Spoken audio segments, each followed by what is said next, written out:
K.C. Venugopal ji, K. Sudhakaran ji, Ramesh Chenithala ji, A.P. Anil Kumar ji, Advocate T. Siddiq ji, Advocate K. Praveen Kumar ji, M.A. Razak Master ji, K. Abraham ji, Advocate Jayant ji, Advocate M. Nias ji, V.S. Joy ji, brothers and sisters, friends from the media, I'd like to welcome all of you here today.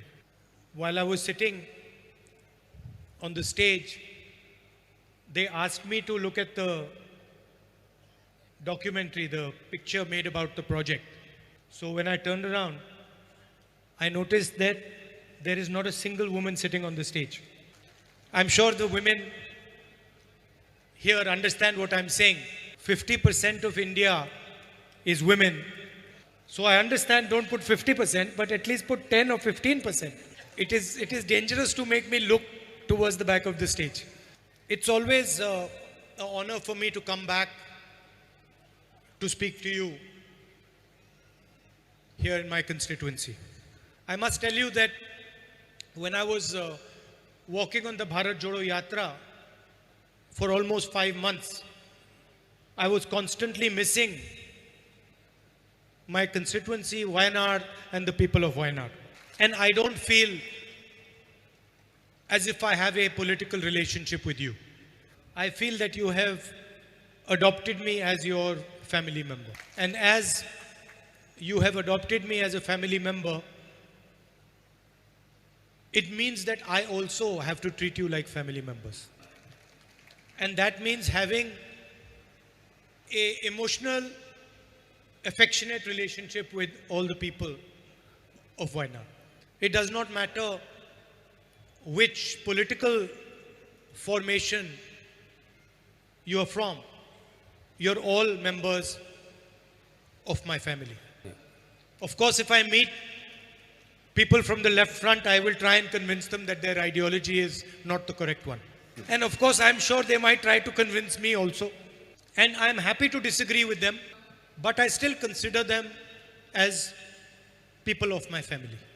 And I think this is the spirit, or should be the spirit, of our entire country.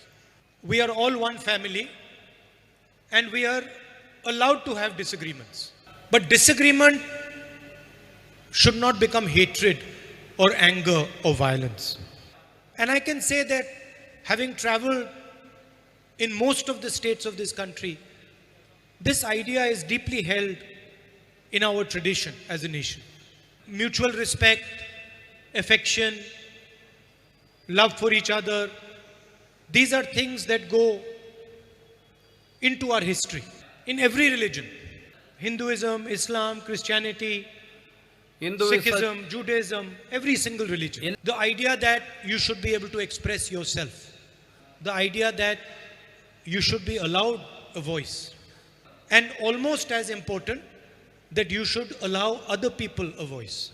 In my talk in Cambridge University, I told the students that in the 21st century, everybody wants to talk, but nobody wants to listen. But if you think about it, talking without listening is completely useless. And we did the Bharat Jodo Yatra for the same purpose. We did not speak much. We listened 7-8 hours a day, silently. And we used to listen, we used to speak for 15-20 minutes in the evening. And that is the spirit of democracy. Now, there is a group of people who are in power in Delhi who do not seem to understand this. That democracy is about speaking, not about shouting, but about speaking and about listening. It is not about insulting people, humiliating people, frightening people, being arrogant. It is not about spreading violence. That was the idea behind the Bharat Jodo Yatra. And that message went through the country loud and clear, and it was received throughout the country. Every single institution of this country is under attack. The democratic foundation, the parliament, the judiciary, a free press, the election commission, the bureaucracy, every single institution is under attack. And it is my duty and all our duties to fight this assault on democracy, to fight the assault on India's voice, to fight the violence and hatred that the BJP and RSS are spreading. Now, there is a confusion in the mind of the Prime Minister, of the BJP, and of the RSS. They are under the impression that they are India. They think that they themselves are the whole of India. The Prime Minister is one Indian person. He is not India. No matter how delusional he might be, no matter how arrogant he might be, he is not this country. He is one individual citizen of this country. So the BJP and the RSS have forgotten that there are 1.4 billion people in this country. And this country is not the RSS or the BJP or Mr. Narendra Modi. And in no way is a criticism or an attack on the Prime Minister, on the BJP or the RSS an attack on India. They are two different things. In fact, by attacking democratic structures, by attacking the institutions of this country, the Prime Minister, the BJP and the RSS are attacking India. And there is no condition under which I will stop saying this. Many people might be scared of the BJP, of Narendra Modi, of the RSS, of the police. I'm not scared of them. In the least, I'm not scared of them. And that is their problem.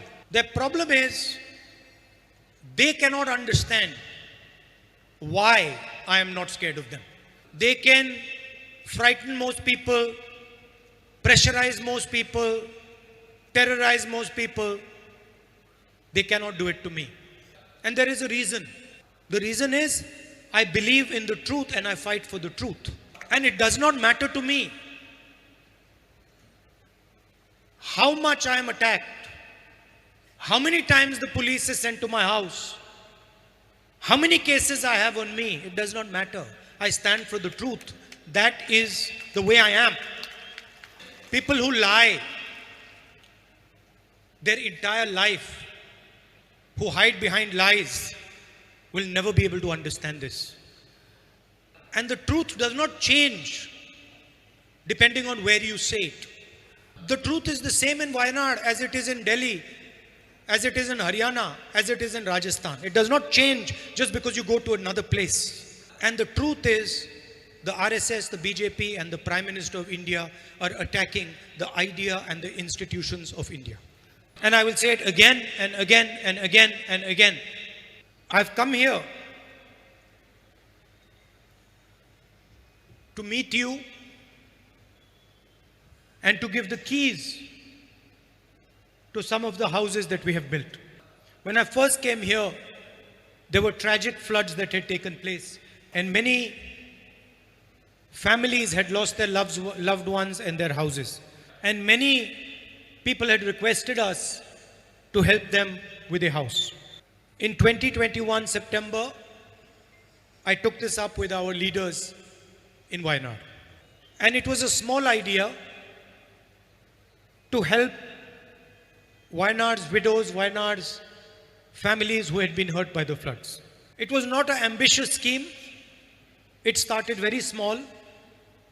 That can we help our mothers and sisters who have been hurt by the floods? And we planted a little seed that is now slowly growing. And I can see that it is going to grow much bigger than we thought. It's not been an easy journey because there are many challenges in building houses, in finding beneficiaries, in making sure that they are the right person. Sometimes the houses have to be built in very difficult terrain. We have to make sure that the costs are optimal because we want to make sure that as many families as possible can benefit. So today I'm quite proud to come here and hand over the keys to 6 houses. This is a milestone for our work, and it is only because of the workers and the leaders of the Congress party and the people of Wayanad that this has been possible.